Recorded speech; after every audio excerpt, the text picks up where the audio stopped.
There are over 50 different hypertension drugs available, and one of the reasons why there are so many different choices on the market is because people respond differently to different drugs.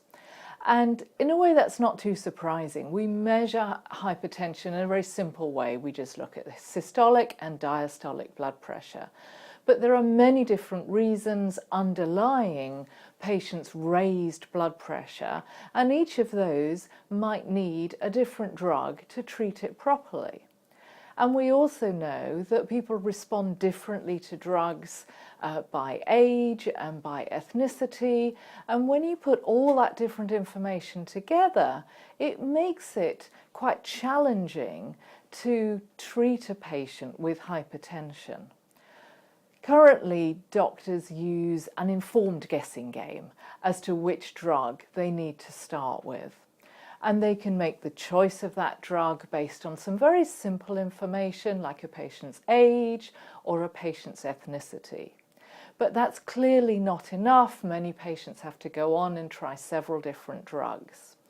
And in this era of personalised medicine, it would be really useful if we could base our decision-making, our prescribing decisions on much more personalised information than just age or ethnicity.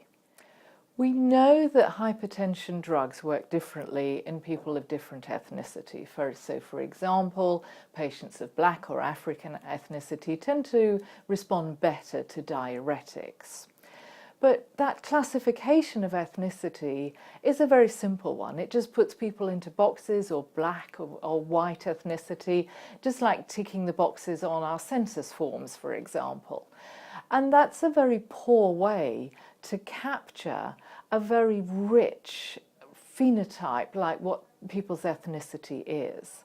So for many people, they may not have a single ethnicity, that their ancestry may be a mix of Black and white, of Asian, of African ethnicity. And so putting people into very simple boxes doesn't capture very much of that information. So to get information on people's genetic ancestry, we need to take a blood sample from them, we need to test their genetics in the laboratory, just to get information on hundreds and thousands of sites in the DNA where people differ from each other.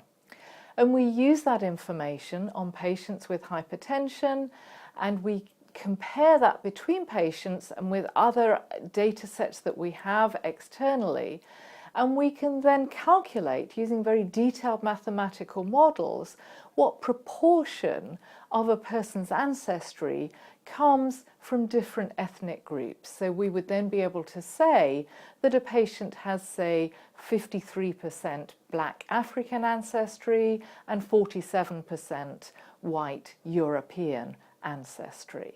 And the real question that we're interested in here is, does having that detailed level of ancestry, specific proportions that come from different population groups around the world, does that information allow us to get a better prescribing for hypertension medication?